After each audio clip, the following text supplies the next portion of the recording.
So we've given the title of today's talk, Glory. And, it's a story, a unique story, an experience that 3 disciples had, 3 privileged out of the 12, never before happened, never to happen again, a revelation of the glory of Jesus. So to go back to the passage, here we are. They saw his glory. And what we want to do this morning is just try a little bit to peer over the shoulders of these 3 privileged disciples and try and catch a little bit of a glimpse of what they might have experienced. And then secondly, I want to go on and discuss with you 1 or 2 comments from 2 of those disciples later in the piece as they look back on that experience. Why 2 and not 3? Because one of them, James, became the second Christian martyr. He was executed by one of the Herods very early in the days of the Christian church, and he left nothing in writing. And then thirdly, I want to just explore the possibility that you and I may somehow catch a sight of the glory of Jesus for ourselves, here and now.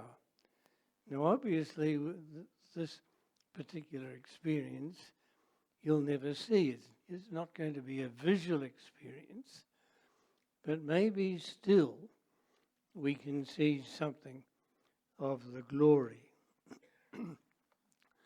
So, here we are.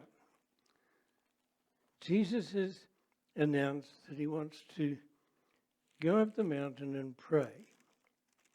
Selected these 3 privileged disciples, and they head up. I think it's pretty certain that the mountain involved is Mount Hermon, this great sprawling mountain at the northern edge of the land of Palestine.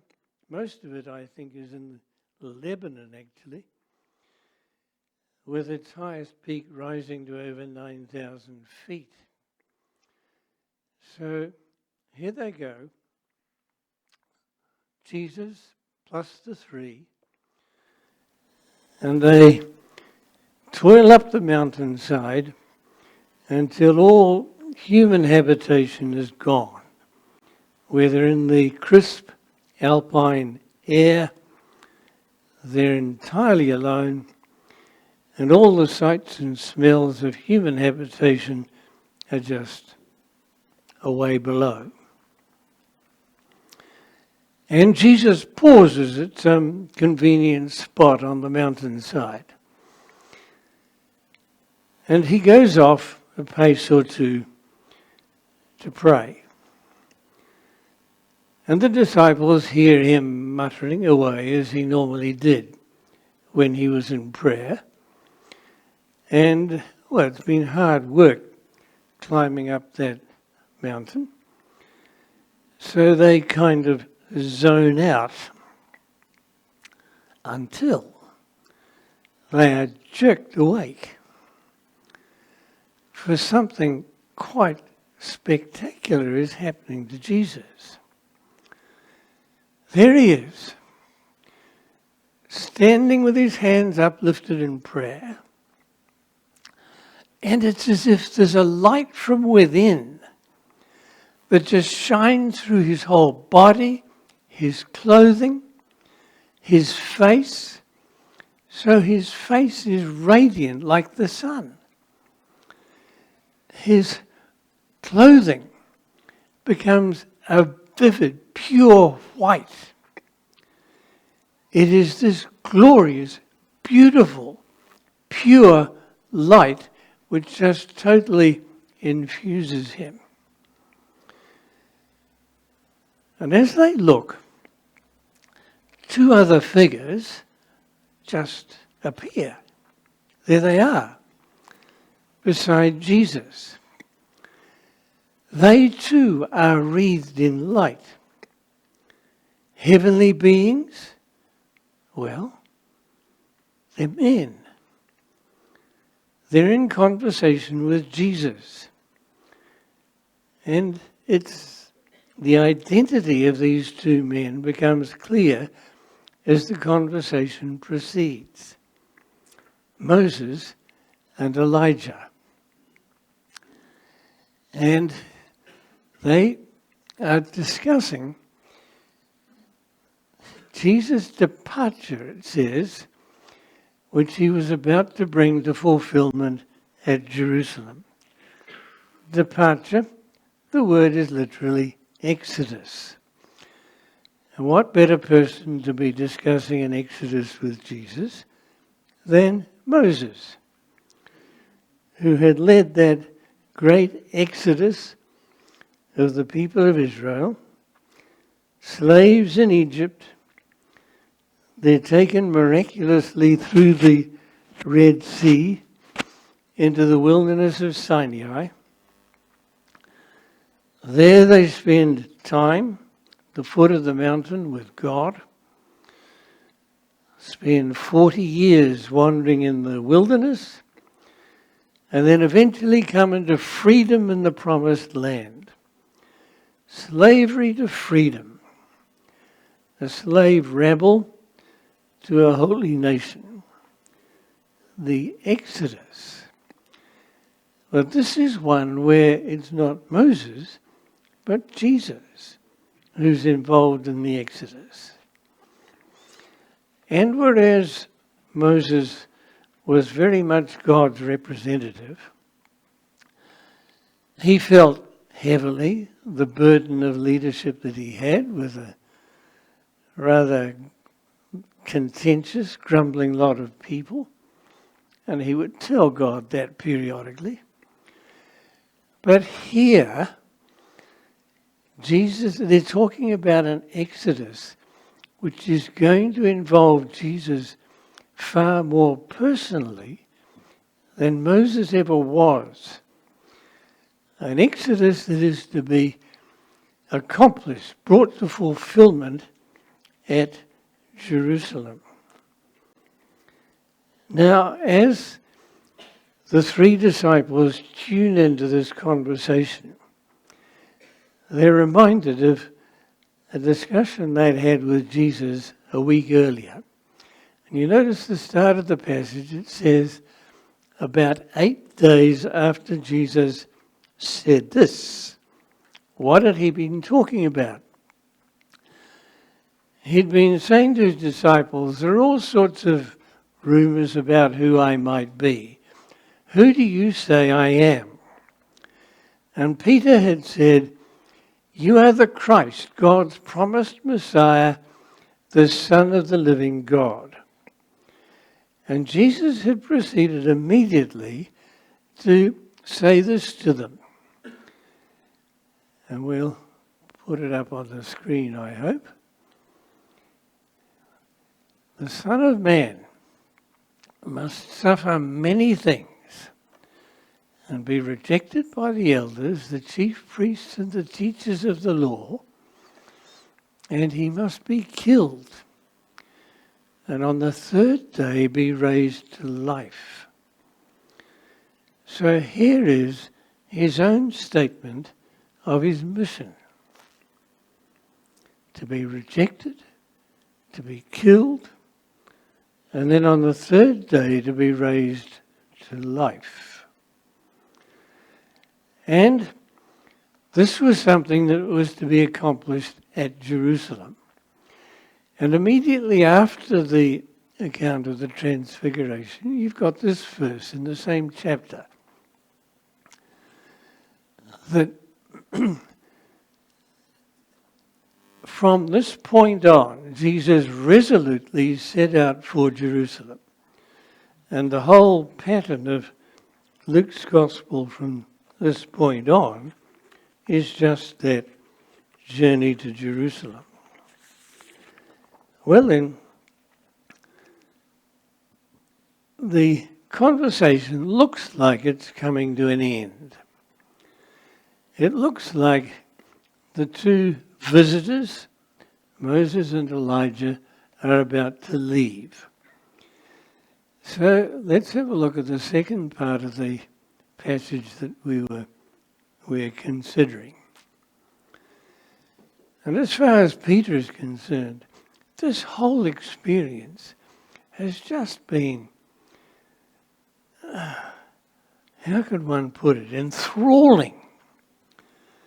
Surely they're not taking their leave now. I mean, this is too good to stop. And so here he bursts out, please don't go, let's just stay here. And look, I'll do anything to make it happen. I'll build shelters for Moses, for Elijah, and for you. But then he noticed those words in brackets, which indicate that he's actually said the wrong thing. Now, why has he said the wrong thing? What was wrong about it? I mean, if you were having an experience like that, you want it to keep on going, on and on. But the first lesson he's got to learn is that glory is not simply shielding yourself from all the nasty stuff down below at the foot of the mountain.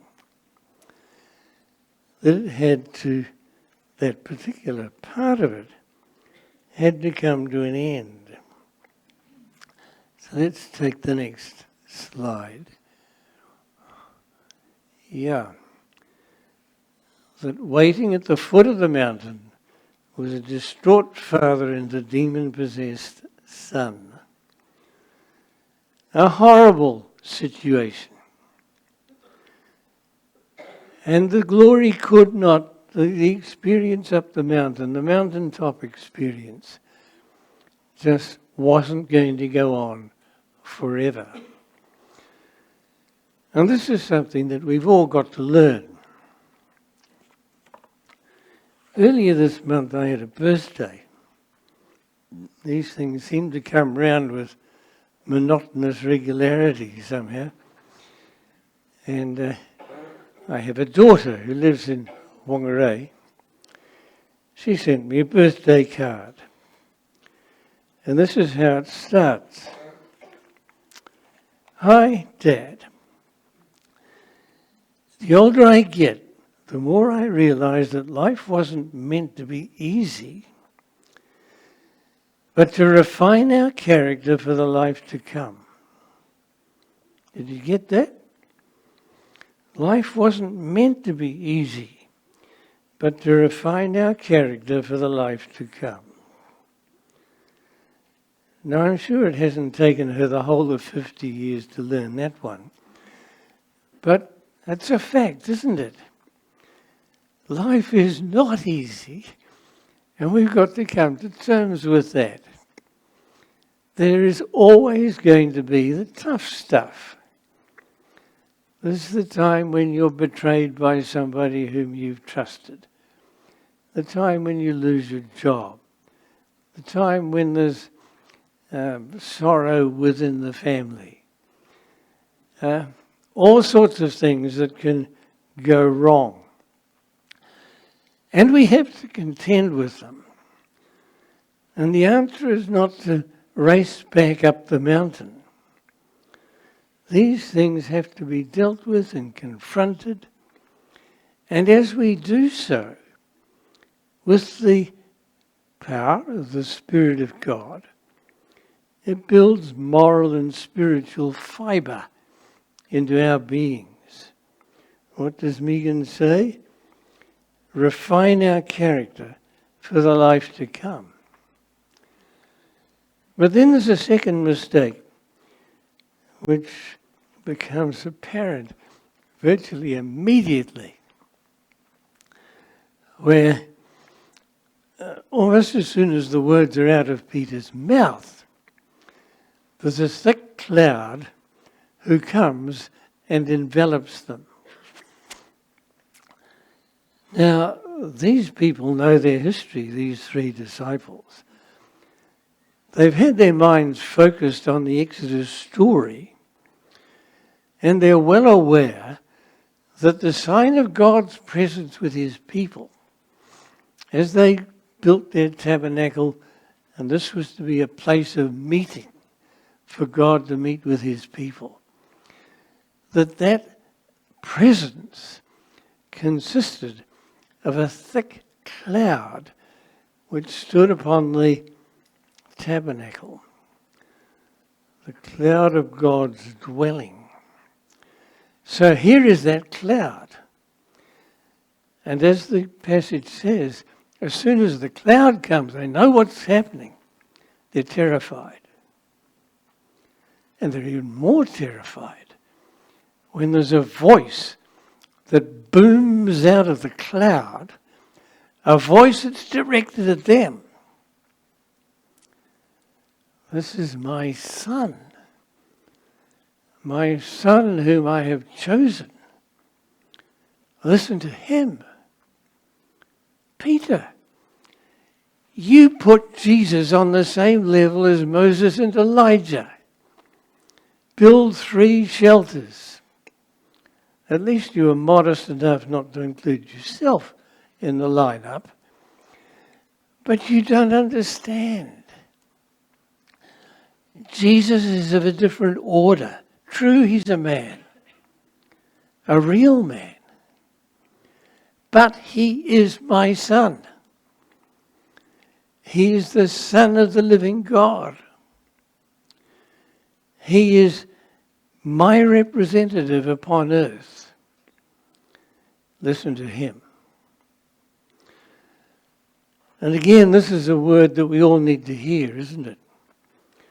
There are plenty of voices shouting at us.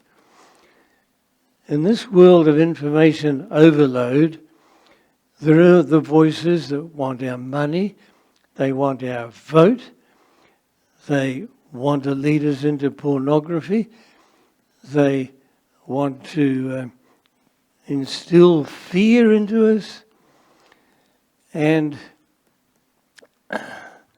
or sell their latest bright idea, and we're just deluged with a great cacophony of noise. This is my son, my chosen one. Listen to him. How do we listen to Jesus? Well, obviously, as we read his words in Scripture. And not just read them, that we ask for the help of the Spirit of God to process these words so that they live. And indeed, all of Scripture, as Jesus has endorsed it. Listen to him. And make this be the test by which you understand truth. For his words are truth and life and beauty. Listen to him. The cloud lifts. The 2 men have gone. And there's Jesus standing alone. So they head down the mountain. And as I mentioned, there's this distraught father and demon-possessed son waiting for them to come. But then Peter reflects on this experience and he writes about it in his second letter. And this is what he says. We did not follow cleverly devised stories. We were eyewitnesses of his majesty. We heard the voice. We saw him receive honor and glory. So, in effect, Peter was saying, just the week before that experience on the mountainside, I had said that I believed that Jesus was the Christ, the Messiah, the Son of the living God. I may have had one or two lingering doubts, even as I said that. But I tell you, I've never had a moment's doubt since. Jesus is exactly who he said he was. I heard the voice. I saw his glory. And I am utterly convinced. Well, convinced is hardly the word. I mean, this is it. This is true. And so utterly true that you can rely upon everything we say about it. And so can we. We've seen it. We were eyewitnesses of his majesty. And then John.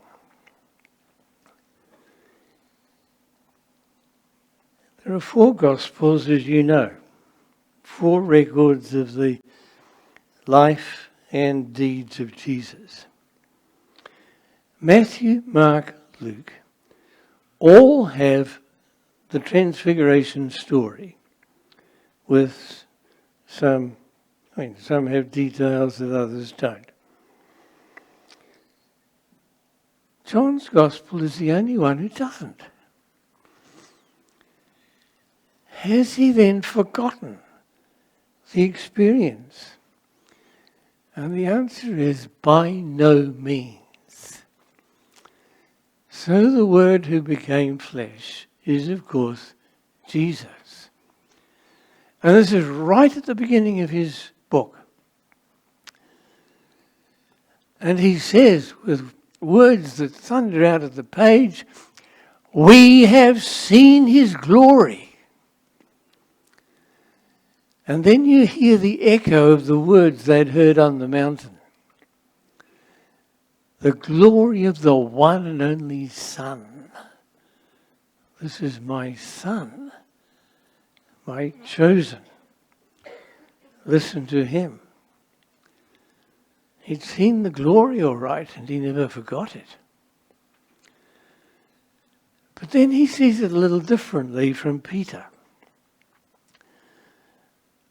Peter, you remember, anxious to hang on to the glory, keep away from the tough stuff. And when Jesus had said that week earlier that he was about to go to Jerusalem and suffer, Peter had chipped in and said, you can't let that happen to you. And Jesus had to say, Peter, that's the sort of thing that Satan might say. For John, he carries in his mind that discussion of the Exodus that was to be accomplished at Jerusalem.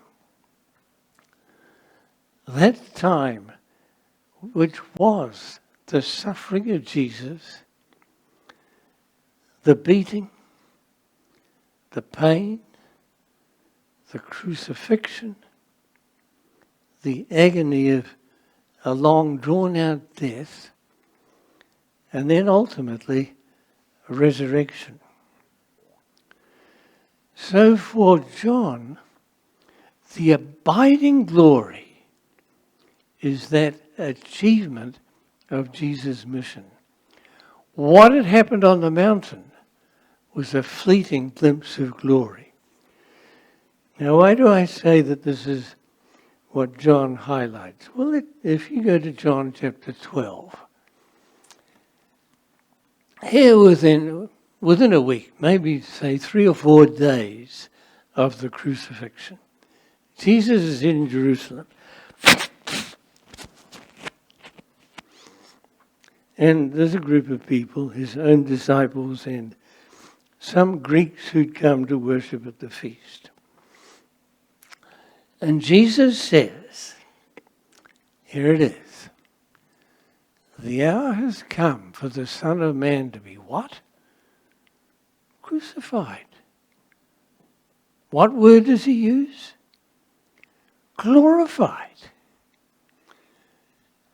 And then, just in case we don't get the message, he talks about a seed falling into the ground and dying, which is precisely what's going to happen to him. But that this is glory, because out of that death comes a victory, a glory that is not just for him, not just for the nation of Israel, but for all of mankind. A deliverance into the peace and the blessing of God that extends even to you and me right here today. That is glory, a continuing glory. And so the passage continues. Here we go. Now is my soul troubled. Of course he was. He was about to endure most extraordinary agony.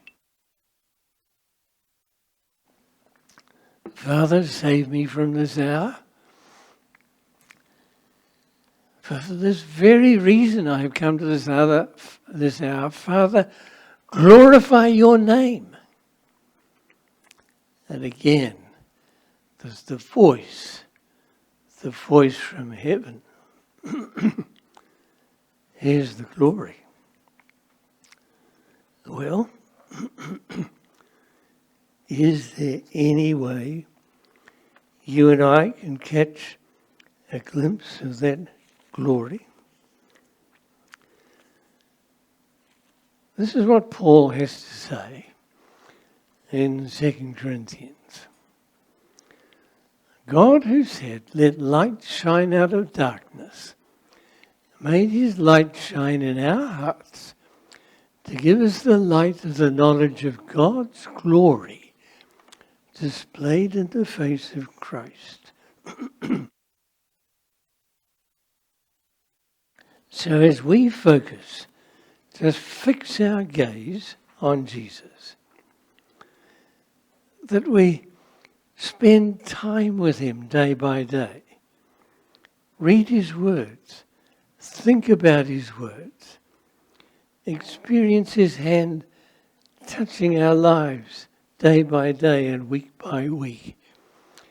As we look at the face of Jesus, there's glory. But do we want it? Still in the Exodus story, there's a passage. Moses has been spending weeks up the top of Mount Sinai, and God has been instructing him in laws for the people, the detailed construction for the tabernacle, and the whole structure of the nation's life and worship in the future. Moses comes down from the mountain, and quite unbeknown to him, his face is illuminated. It's shining with a reflection of the divine glory. And the Jewish elders come for their briefing of what's been going on up the mountain. And they say, oh, man, just please, Moses, do you mind? Just put a veil over your face. We can't stand looking at this. How sad, don't you think? A reflection of the divine glory.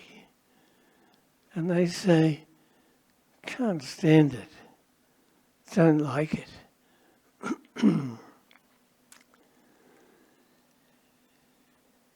Now, as we do allow ourselves to see the glory of God in the face of Jesus Christ, we do see the glory, but something happens. Where the Spirit of the Lord is, there is freedom. And we who with unveiled faces all contemplate the Lord's glory are being transformed into His image. That as you focus on Jesus, really focus on Jesus, something happens to you. Some of the nasty, dirty bits begin to fall off. Those addictions lose their power. And instead, something of the character of Christ starts to appear in you. A compassion, a selflessness that was just never there before. A care for others, a change. And that, of course, is the rub, isn't it? We don't want to change, right? We're pretty comfortable like we are. Happy to tuck ourselves up in bed at night, turn off the light, cuddle beside us our resentments, our fears, and even a few dirty secrets. Keep the light switched off. You know, it's fine. Yeah, I like coming to church periodically. I mean, there are good people here, and sometimes the service, I can go away feeling quite uplifted and inspired. Good for a Sunday morning. But you've kind of got to set limits to this thing. I mean, if you really go for it, it'll take over your whole life. Which is precisely the point. It does. As you fall in love with Jesus, it governs your whole life and being. It's your source of truth and life and beauty. It's what you live for. You love Jesus. That's why we celebrate communion. We want to focus on Jesus and listen to His words, my body given for you, my blood shed for the forgiveness of your sins. And we see that glory that radiates from the cross. We see divine love shining in full power.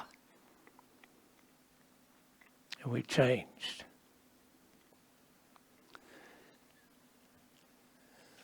Let me leave you with these words from the ancient Greek philosopher Plato.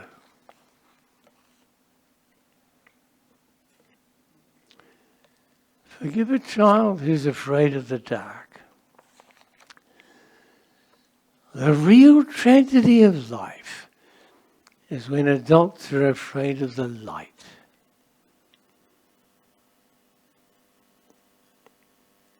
Are we afraid of the light? God help us.